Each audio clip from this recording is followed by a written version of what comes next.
Thank you for listening to this PodcastOne production. Available on Apple Podcasts and PodcastOne. The Steve Austin Show is brought to you free today by our friends at betonline.ag.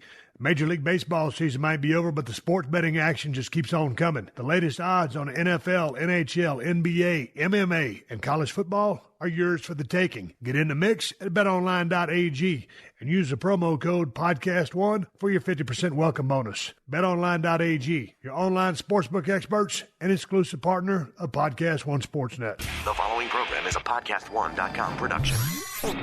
He started in a small town in Texas.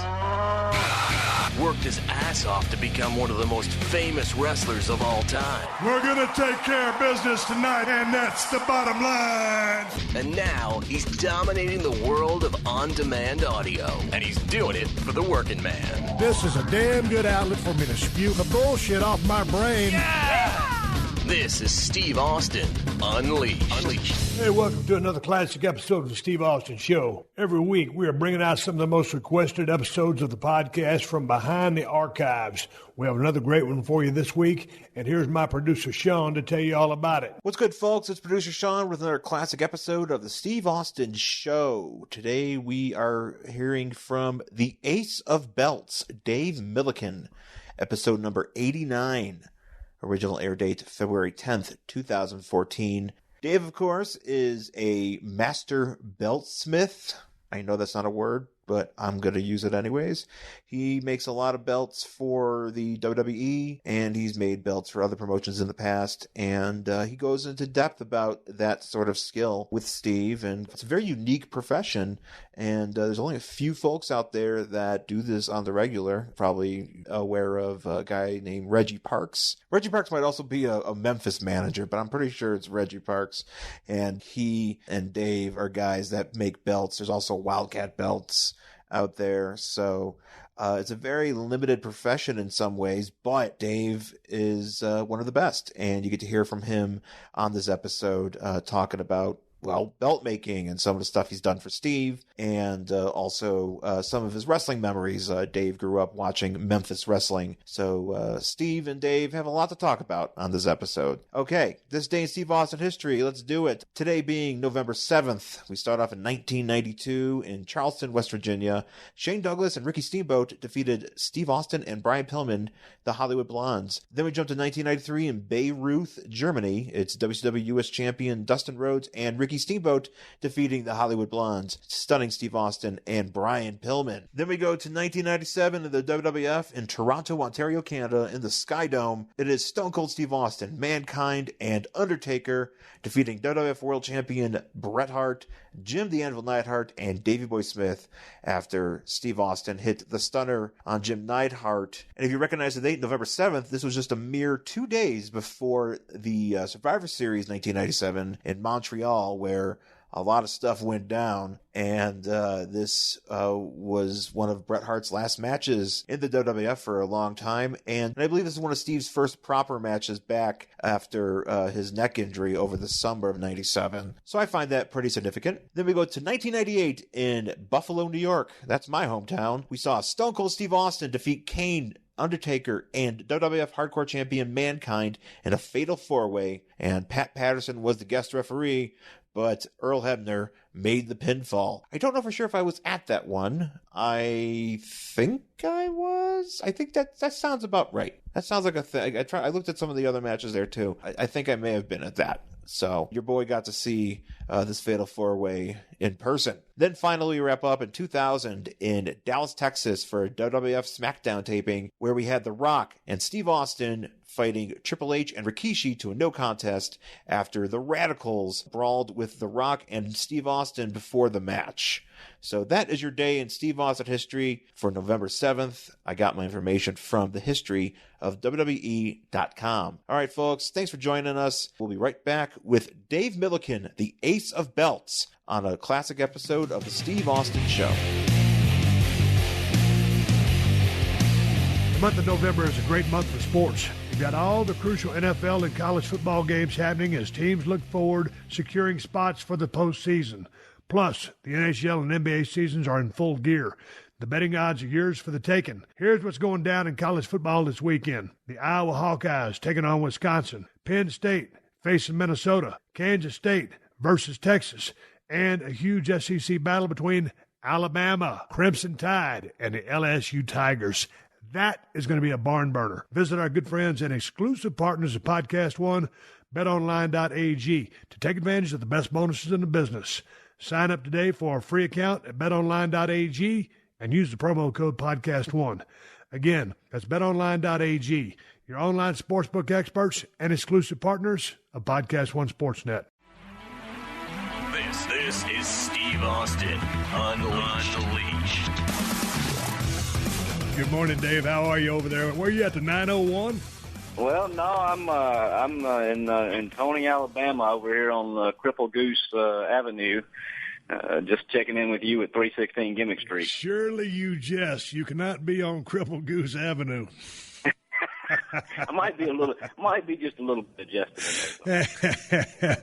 Hey, man, we talk all the time, but what a lot of people don't know is where these damn championship belts come from. And you're one of the premier, if not the premier maker of these championship belts. So I figured we'd carry a little conversation and talk about the process because, man, when you get into the business of pro wrestling, as I was and as you're a huge fan of, I know you a huge fan of the USWA territory down there in Tennessee and, wrestling worldwide. But, man, those gold belts mean everything to you. And if you ain't in the business to have one of them belts, you got no business being in it, as I used to always say. But as a kid, you were growing up back in the day, and you were a big fan, and so y'all just started making some championship belts out of cardboard. Was that the start? That was the start, man. We didn't have anything else. We were out in the sticks. We had 3 channels and nothing to do but fight and whatever else. So it's like, one morning I flipped on the TV and I was watching Jerry Lawler and Dutch Mantel, and I said, you know what? I need one of those Southern belts. So I made myself one of those versions out of a little. Started with cardboard and some aluminum foil, and went from there. And obviously, the materials have gotten a little better as we've gone along. Boy, I'll say, when you how old were you when you first started watching the business? I was really in and out of it when I was growing up. When I was a little kid, my older brother was really into it, and I just kind of in and out of it. And I think it really probably hit me for good when I was about 12 or 13 years old, and I was hooked. And from there on, I was pretty religious with it. I know you're real fond of the Memphis territory, as I am. Would you say that's your favorite territory in all the pro wrestling you've watched throughout your life? I think it's got to be. When you can probably relate to this a little bit. I mean, when you what you grow up with is what you is what you kind of cling to. It's what you go with. And growing up just outside of Memphis, I mean, that was kind of my thing. And I was real fortunate though, because Memphis got to be one of those areas by 85 or so. We were getting everything. Everything that was syndicated. So we had World Class, we had Mid-South, we had even WWF started coming in there at the time. So, I mean, we were getting a little bit of everything by 85. And, just to see the Watts territory blew me away. I was like, man, they put these main event things on TV. If you want to see the main event in Memphis, you had to go to the Coliseum.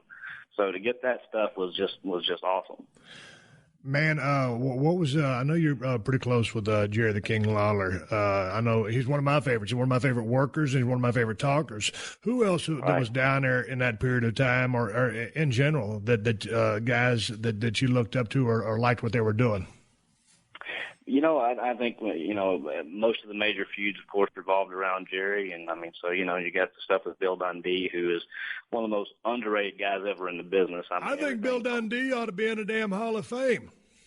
Absolutely. I mean, what has that man not done? 5'7", 205, 210 pounds, filling up arenas as both a booker and a worker. I mean, how do you beat that? He drew money.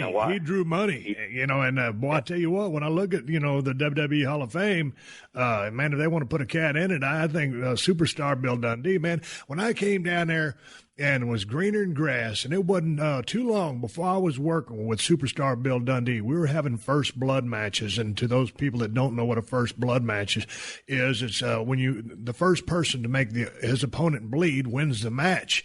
And I was working with Dundee in those kind of matches and just regular matches, any kind of matches. And, when I first went in there, I was pretty jacked up, about 6'2", about 250. I remember. And I remember I was like, man, working with Bill Dundee, I thought, I got to work like a big man. Well, you're going to sell for Bill Dundee because he's going to get his shit in. And I loved working with that guy. You talk very smart. He always made me look good. He made himself look good. He let me get some heat. He always got the win, as he should have, but he really took me under his wing and really helped me out. I really got a lot of respect for superstar Bill Dundee. He treated me like gold.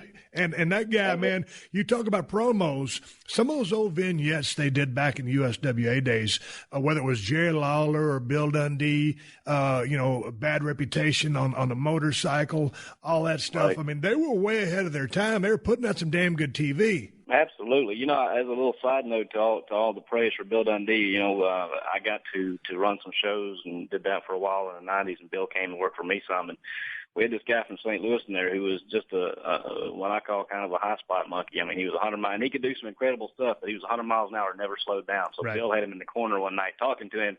And son, why they call them high spots is because it's the high point of the match. If you don't slow down, nobody appreciates it. And so finally Bill talked. Say that one more time.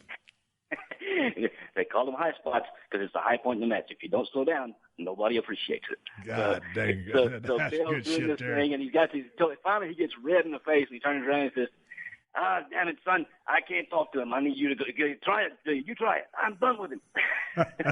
What happened? He didn't listen, and he went back to St. Louis. That's why. But what Dave's getting at here, when you send the cat into the ropes, you go into motion. That's a high spot, and the whole match just can't be hitting the ropes, bing bang boom for the sake of hitting the ropes and all this action and bull. It has to mean something. So it's transition of a match of a guy trying to get out of a hold. So as important as high spots are, what Dave is saying and what Bill Dundee was trying to tell his high spot artist was it wasn't all about the movement. It's about the story. And high spots are important, but so are the work holds. And I won't call them rest holds because they're not supposed to be rest holds.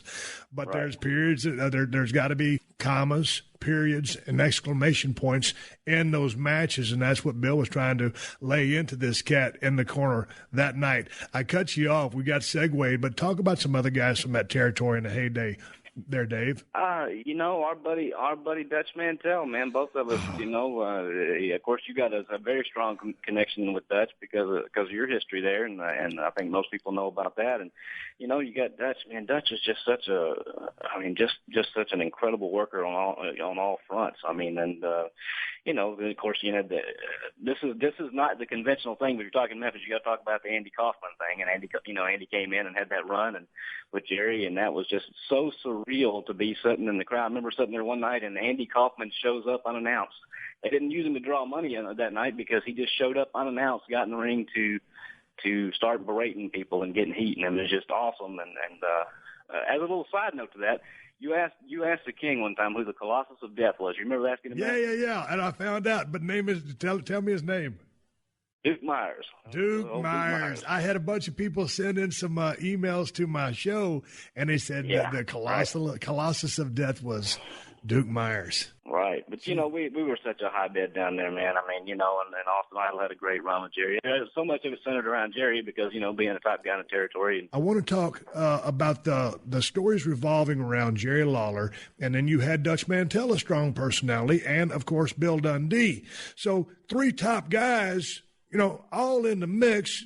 Lawler, probably the kingpin, but how was that? Was it chemistry? Was it animosity? Was it, guys, how was their working relationship? Because I know it was very, very competitive there. It's been my experience with all those guys, and I'm fortunate enough to know them all pretty well. It's been my experience with those guys that, they're kind of like brothers, and that means they can say what they want to about each other, but you better not.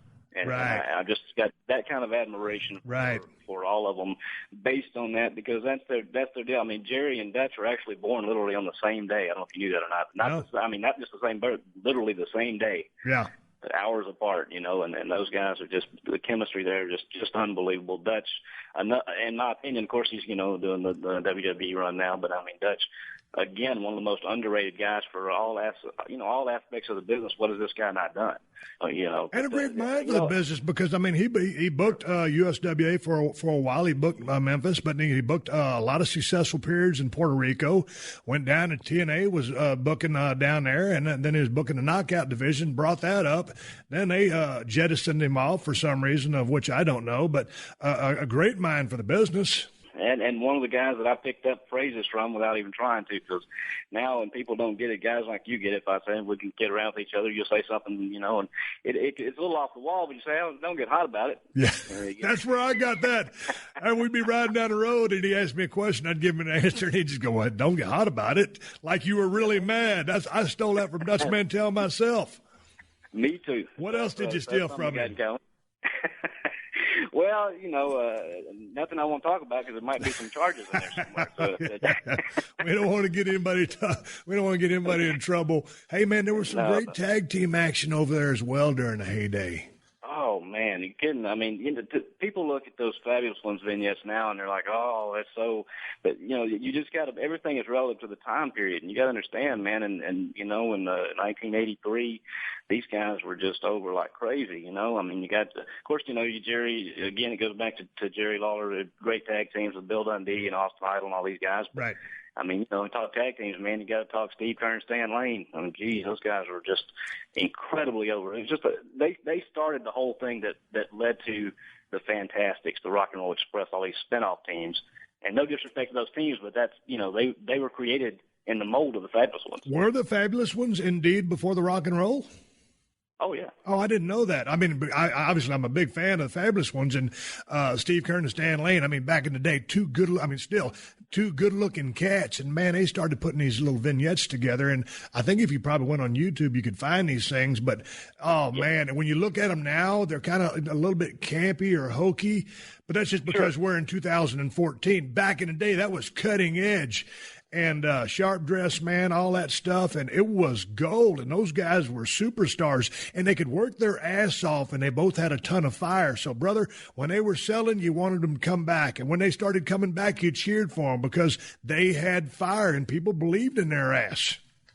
Absolutely, man. I'm going to tell you something. If you go back and you can find, like, the Fabs and the Moondogs, I mean, these things were bloodbaths. These weren't just pretty. But a lot of people that see the vignettes think, well, they're kind of pretty boys or whatever. And Keirn and Lane were made in the mold. They were pretty boys, but those guys were tough. The Fabulous Fargos is what they were supposed to be, representing. And so, I mean, they do bloodbaths, man. I mean, these things were just you got if for anybody out there that hasn't seen them, I encourage you to go look up some of these Fabulous One Sheepherders or Fabulous One Moondogs matches. You'll see what Steve and I are talking about, because I mean, they were a huge reason that Memphis was such a hotbed of tag team wrestling. Hey, were you there before we segue and we actually talk about the belt making process and more about that? Because it's all about the championship goal today. Were you there on the infamous Bill Dundee motorcycle incident? I was not there.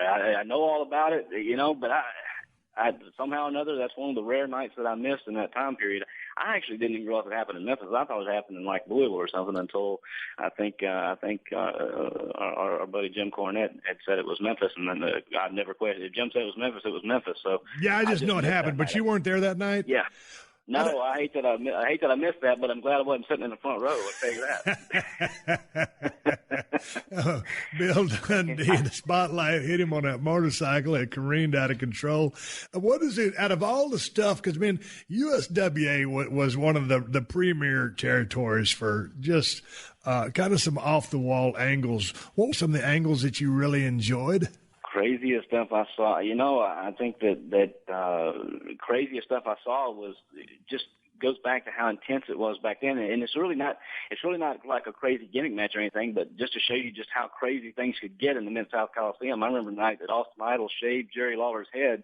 There was a guy climbing the cage trying to get to Jerry. I knew the guy, and he was climbing the cage trying to get to Jerry. That's how serious it was. But as far as some of the craziest stuff, as far as the gimmick stuff, one thing about you could tell when the King was booking or had a heavy influence in the booking, even before he got to be kind of a co-owner in the territory, because you'd see Dr. Frank, or you'd see, and then later on probably just before you came in, they had a run with Nightmare Freddy, who was a Freddy Krueger guy. So King liked to book those monster deals. You know, had the Jason and Leatherface and all these guys. So that really probably for a wrestling match. That's some of the seeing a guy named Ken Raper doing a Leatherface rip-off gimmick, and he's carrying an actual chainsaw that's running. It's probably one of the craziest things I think I ever saw. The thing that I remember so much about being in the USWA territory, Dave, was, man, for a while there I was riding around with Dr. Tom Pritchard, and Tom was working on top. Tom's a hell of a damn worker, you know that, and a hell of a promo guy. And by some way, somehow, we were forced to ride together. Well, we wasn't making no money.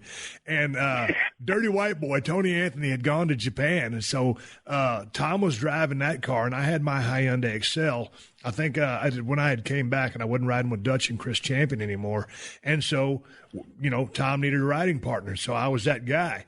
And we were from totally different spectrums. Tom would kind of wake up and do his thing, and I would wake up and do my thing, and then all of a sudden we get in the car together, and there was just nothing but complete silence as we went down the road. And then we started talking, and then we became the best of friends, and we started to learn each other. And, man, I tell you what, hanging out and driving up and down the road and asking that guy questions was a wealth of information. And, you know, going back to Dr. Tom, also one of my favorite guys. I love Tom Pritchard. I don't see how there was ever any silence in the car with you and Dr. Tom. And I never really got to know Brian Lee that much. I was around him a little bit, but yeah. I know Dr. Tom real well, too. So I was like, if there was silence at all between you two guys, a little bit surprising, but yeah, as far as the blood goes, man, Doc was one of those guys too that he wanted to make sure it made sense when he asked you who was Stunning Steve. Well, that's Doc all the way. Doc's a psychology guy. It's got to make sense to him. But that was the beauty of pro wrestling back then. I mean, you know, it was supposed to make sense. If it didn't make sense, and that's one of the things when I tried to run my little shows, it's like it's real simple. Booking is not hard. If it makes sense, you know, you go with it. And so often that's lost, and it's just people that... Stop right there. Booking is not hard. If it makes sense, go ahead. You go with it. And it's just, when I was running shows, my oldest nephew was about 5 years old, and he would sit there, and we would be, you know, my kids, my nephews, they were around the business stuff, they'd listen to us talk, and they would say, and sometimes he'd say, well, Uncle Dave, that don't make sense. And if he ever stopped and said, that don't make sense, I rethought the whole thing, because here, you know, out of the mouths of babes kind of thing. But but the boys started calling my nephew, who was about, I said 5, he was a little older than this time, you know, 8, 9, whatever he was. But they started calling him the Booker. And when I'd walk in without the Booker, they'd be like, where's the Booker? Because he was the check. Yeah. You know, he was the measuring stick to make sure it made sense. You know, and that's another thing I enjoyed about the USWA territory was, okay, it was, you know, basically most of the guys lived in Nashville. You know, Jerry's always been a Memphis guy. But the territory, the towns were, Memphis was Monday night. Louisville, Kentucky was Tuesday night. Evansville, Indiana was Wednesday night. That's where we got paid. Thursday was usually a spot show. So when you go to the spot show, everybody would leave their cars in the parking lot and jump on the tour bus, Waylon Jennings tour bus that Jerry leased, and we'd drive all night after the spot show to go to Dallas. And that spot show was usually within 100, 120 miles of Nashville. Everybody get on the bus, drive all night to make Dallas by, you know, sometime in the early afternoon. All the boys would go get a gym workout or get a tan or whatever, do their thing, and then we'd work Dallas Sportatorium Friday night. And then right after that, everybody take a shower, go to the liquor store, which was right next door, buy beer or whiskey or whatever, get back on the bus. We would drive all night to go to Memphis. We'd make Memphis by Saturday morning and do live TV. And after TV, you get a shower, get in your car. No, you get back on the bus, they'd drop you off at the parking lot on the spot show from Thursday, and then you would drive back to your hotel, get a shower, and you would work Nashville Saturday night. And then maybe you would work Sunday if there was a show booked. But you had to, you know, working that often in the same towns every single night, over and over and over again, you had to change your shit up because you were forced to, and your chops come up at a real high rate of speed when you're working like that, working the same place over and over again, because you can get on a big loop later, you know, when you're hitting everything once, twice, 3 times a month, or about once every 2-3 months, and get locked into a program and kind of go through the motions. Not there. And that's what I loved about the USWA. Right. Well, yeah, I mean, that's what a lot of people today that are more recent fans don't understand that, and they talk about, well, Memphis is a great example. Well, Jerry Lawler did this, Jerry Lawler did that, but it was week in and week out. They don't understand that WWE might hit a major town twice a year, if that. And these guys were hitting these towns. I mean, including yourself when you came through, hitting these towns every week. And you got to come up with something fresh. And there's going to be times it gets a little stale, and that's when you pick it up. In the case of Memphis, they would change the booker over. And I think Jerry Lawler, Jerry Jarrett, and even Bill Dundee got involved in that too, and Dutch did too later on. Driving my carcass all around town to get all my shop supplies is not what I want to be doing with my time. I'd much rather be tearing up the terrain on my Kawasaki than hunting down tools and other gimmicks. Well, my guys at Zorro.com are here to make it hassle-free for all of us because they got everything you need in one place. Zorro.com, spelled Z-O-R-O, is where you'll find everything you need for businesses of any size and almost any industry. Electrical, plumbing, contracting, manufacturing. Don't sweat it out because Zorro has you covered. Zorro.com has tools and equipment, safety and office supplies, cleaning items, and more from brands you know and trust such as Stanley, 3M, Milwaukee, Schneider, and Rubbermaid, just to name a few. Zorro.com offers amazing customer service from real people based in the United States. And you'll dig the fast free shipping on orders of $50 or more. Just for listeners of the Steve Austin Show, visit Zorro.com/Austin to sign up for Z-Mail and get 15% off your first order. Again, that's Zorro.com/Austin for 15% off your first order. Zorro.com/Austin. Get it all in one place. Pro wrestling fans, listen up. WWE Hall of Famer and one of the greatest to ever step between the ropes, Jerry the King Lawler. And I don't think we'd have it any other way. Join the King and his co-host, Sean Reedy, as they get together to reflect on Jerry's legendary career from Memphis to the WWE to just about everywhere else. Let me ask you one question. Who's the greatest wrestler in the world? Download new episodes of The Jerry Lawler Show every Friday on Apple Podcasts and PodcastOne. And if you love the show, tell your friends and leave a rating and review. This is Steve Austin Unleashed. So anyway, man, I'm looking at all these badass belts, and I know when you got your start, first of all, you started making your belts for yourself and your friends and using that cardboard and stuff, and then you kind of graduated from some tin into heavier materials. And so you were learning this process by yourself, and you were doing pretty good. Who was teaching you back in the day before you hooked up with Reggie Parks, who was the king of belts? Well, nobody was teaching me, but I was definitely emulating everything that I could of Reggie's work. Reggie was just far and away the guy. But did you have any metalworking schools from anything in high school, or you just started just working with metal? No, I just started working with metal. I had an uncle that worked in a road machinery place, and he was seeing some of the stuff I was doing, and I was cutting up serving trays and kind of goofy stuff. And yeah. He said, man, there's a better way than this. We can beat this. And he said, draw me some templates out on cardboard. Come to work with me. We'll cut them out of the steel.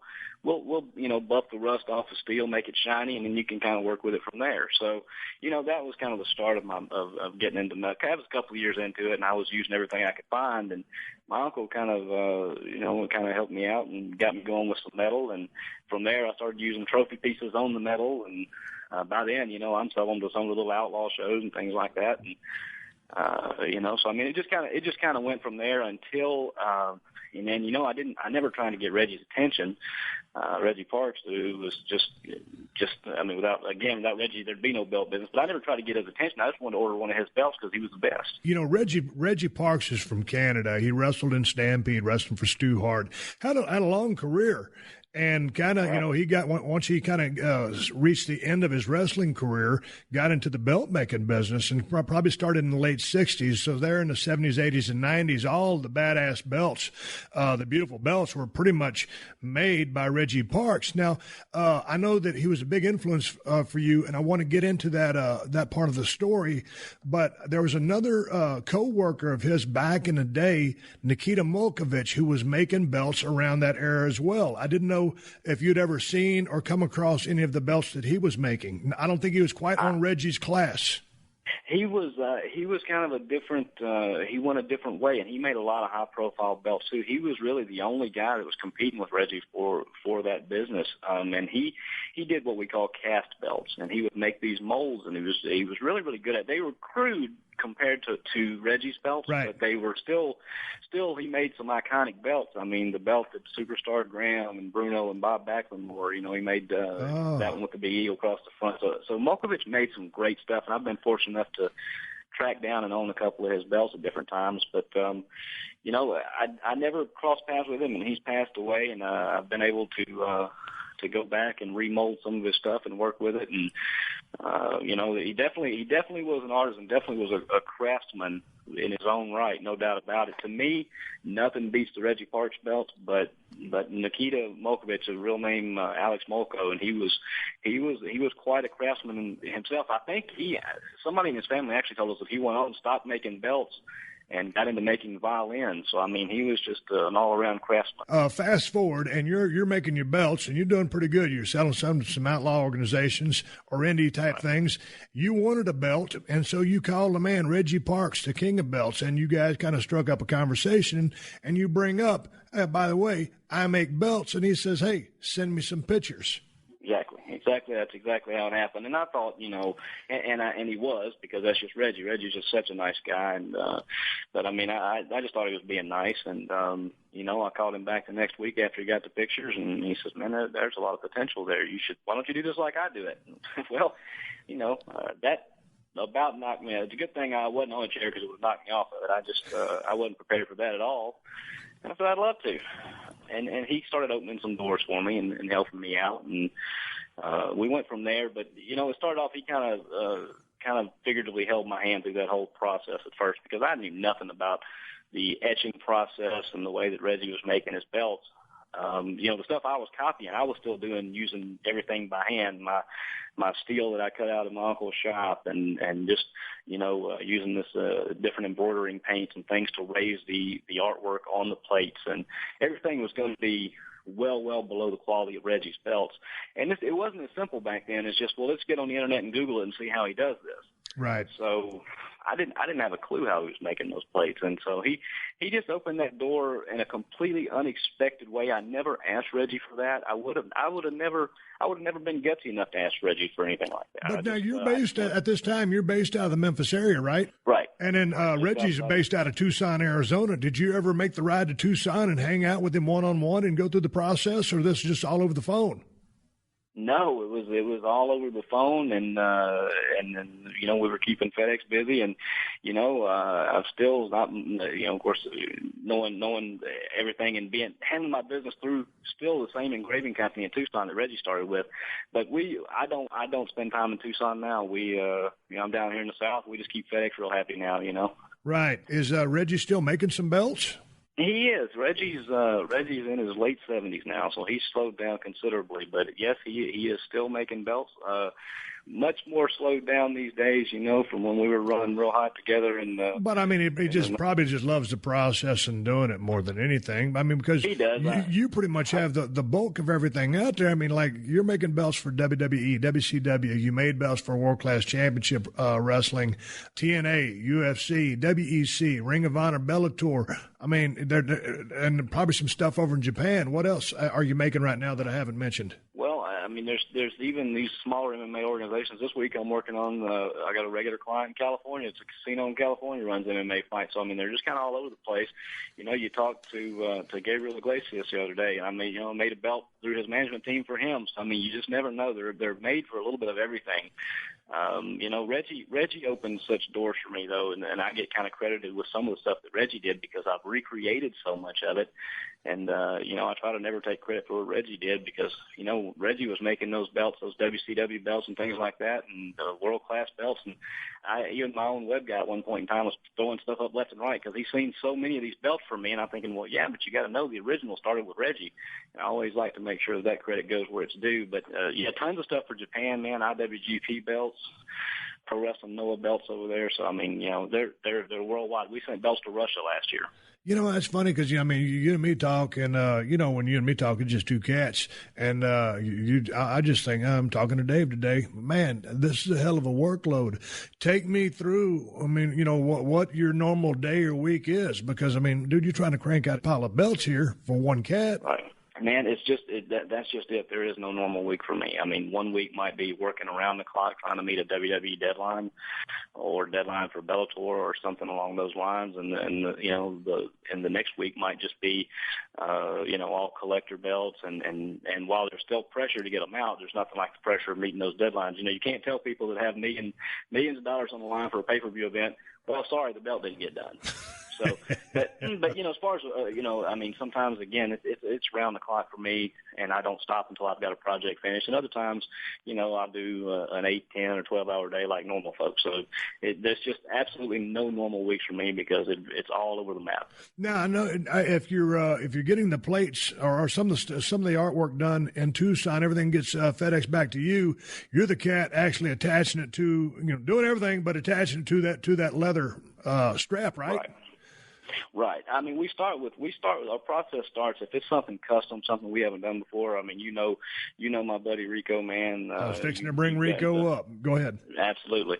Can't leave out Rico. Rico came to us 12, 14 years ago. Came to us and was just some really, really very cool design work. And so Rico Man is how would you describe him? He's a designer. He's a computer guy. Yeah. Because he came into play when didn't WWE or WWF at the time send you down a belt and you needed some more detail in it? And then did you reach out to Rico? How'd you guys get together to start working on this stuff?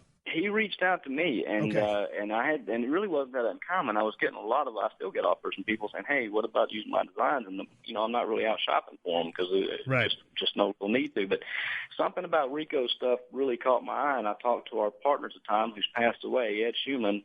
I said, "Hey, Ed, I'm really busy with what I'm working on, but take a look at this guy's stuff. We need to talk to him." And so that's how that got started. And what it was UFC had sent us a belt that somebody else had made for them. And they're like, we own this art. This is our base design, but we really want to jazz it up. And so Rico took that thing, man, and turned it around and made the iconic UFC belts the same style that they're still using today. So Rico, that was probably Rico's first big claim to fame, along with some of the Japanese stuff they designed. But now, fast forward to where we're at now, Rico's a full-fledged business partner, not just designer. Rico handles is our managing partner of our organization that handles a lot of our big deals, because I just don't have time to stay on the phone handling that type stuff, because I'm doing the hammering on the leather and the gold plating and this and that. So Rico comes in very, very handy in that regard too. Man, I'm sitting here looking at the NWA television heavyweight wrestling title. One of kind of familiar with that one, aren't you? A little bit familiar. Got one in my safe. Here's my question, and it's one of my favorite belts of all time. But anyway, so I'm looking at this belt. It's a badass looking belt. So all of a sudden, someone comes to you and says, "Dave, we need a belt. We need it ASAP." How soon? What's the timeline on cranking out a belt? And that's a pretty simple belt. So let's just talk of average decoration. How long would it take from start to finish? Once you get the go-ahead green light, we must have it now. We could make a belt like that in a couple or a few weeks. The problem comes in, though, in the volume. To make a living and especially be successful in this business, the volume is so high that we're backed up for collector's value in a couple of years sometimes. I mean, it's just crazy. And I try to warn everybody up front, the companies keep me so busy. If you're a collector, want one of these belts, it'll last you a lifetime if you take care of it, but don't expect to get it next month or now not even the next 6 months. It's just that backed up and that crazy. Because as you know from the belts you've held and the belts you own, you look at them and these things aren't stamped out in an hour. Oh, hell no. A lot of workmanship in there. Right. So the collectors have to kind of suffer that, because I can't tell the companies that I have contracts with and where I make, a bulk of my living that and not only that, like I said, you can't tell them they got these big events. Well, your belt's not going to be done because Billy Bob wants his TV belt to put on the shelf. And I'm not disrespecting the collectors now. Don't take that way, because right. But I just mean, there's no timeline for them as far as there's no millions of dollars in events tied up and that kind of thing. So our deals with WWE, Bellator, these companies keep us so busy and so tied up that the collectors wait a long, long time. But in a rush order situation, I mean, we've done them in a couple of weeks. But everything else has to stop. Everything, you talk about a simple one like a TV belt.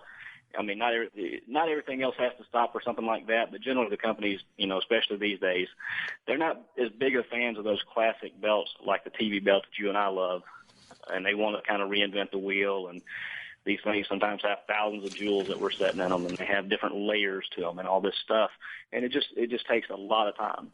Hey, man, I was reading before we talked, and we talk all the time, but before we talked on the show, I was reading about some of your favorite belts. And I'm not going to go through the whole top 10 thing, but what are a couple of the belts? And I know, like you said, it's like asking a father to pick his favorite kid.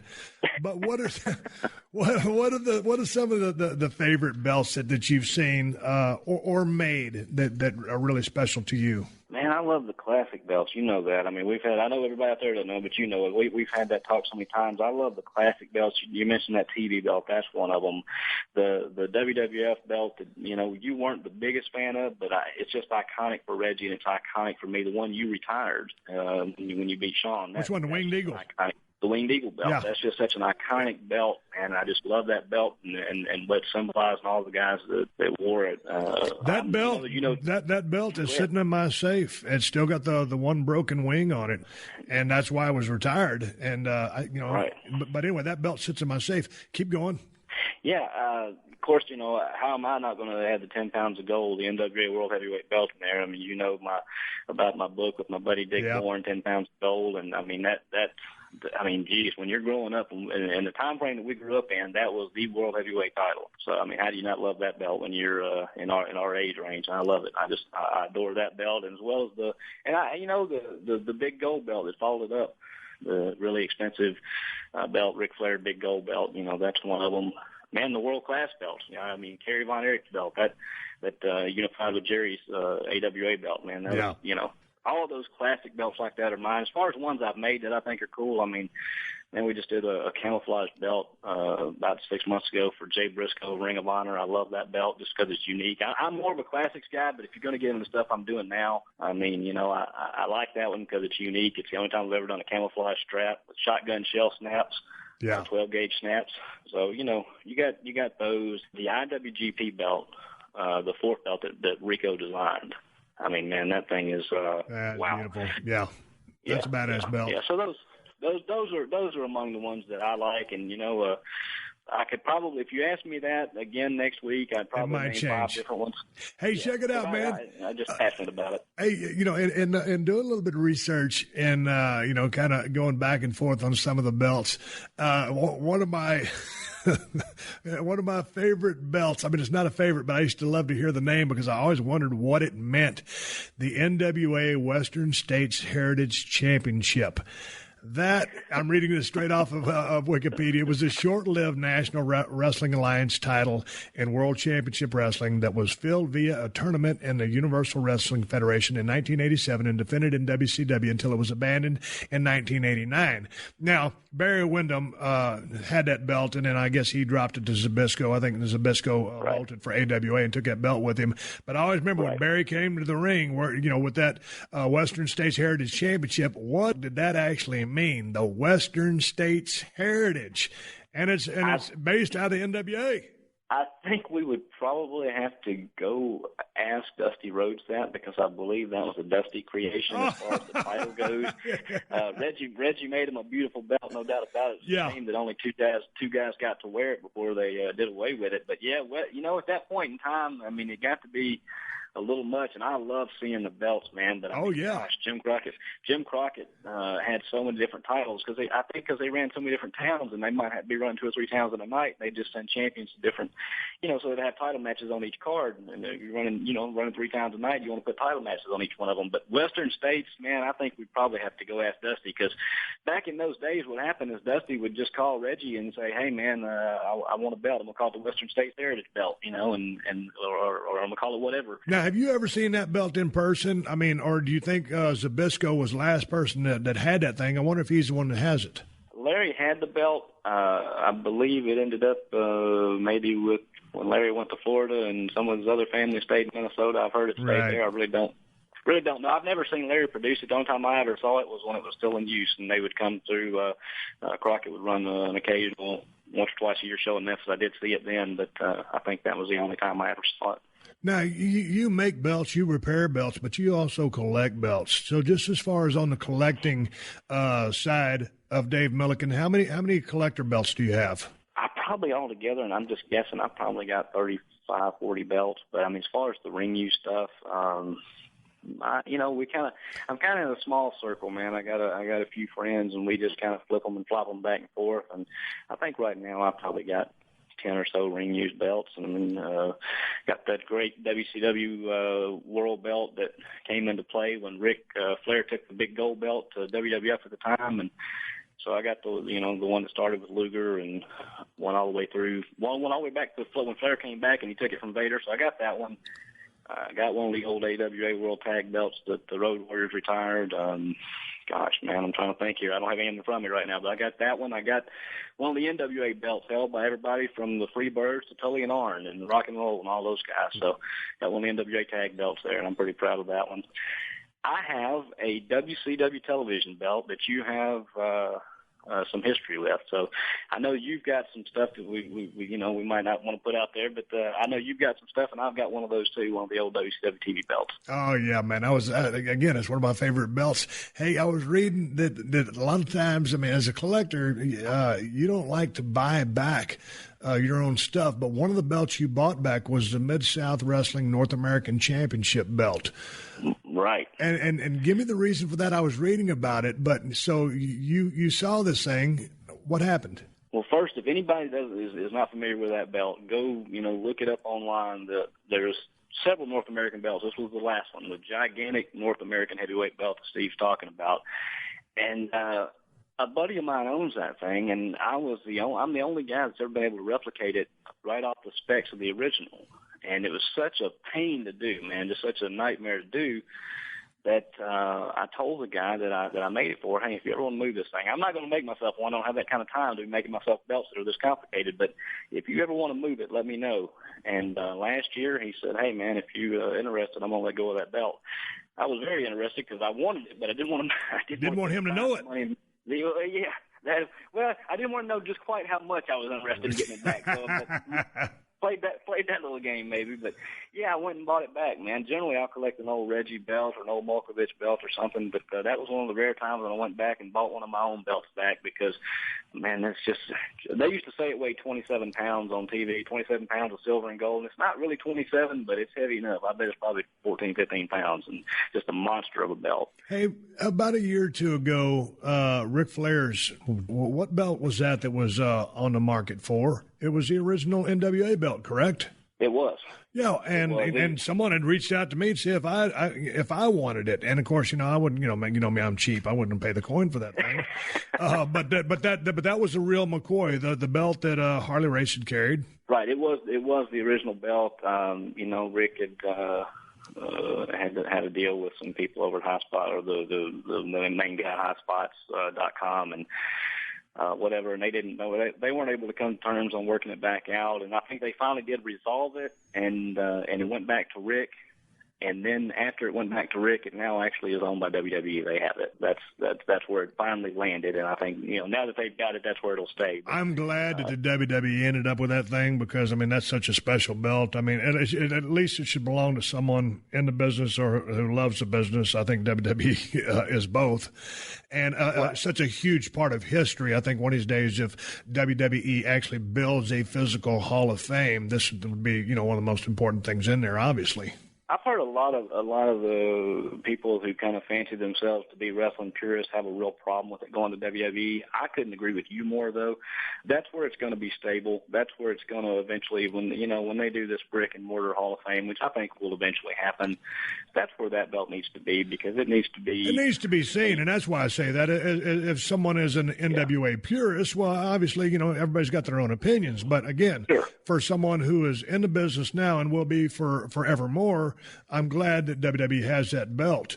And I am too. Yeah, I mean, here's speaking of belts. I remember, when I got my first belt, and all of a sudden, you go out there and you got to hit someone in the head with these belts, and so you're going to do some damage to the belt and to the person you're hitting them with, and so these things get beat to shreds.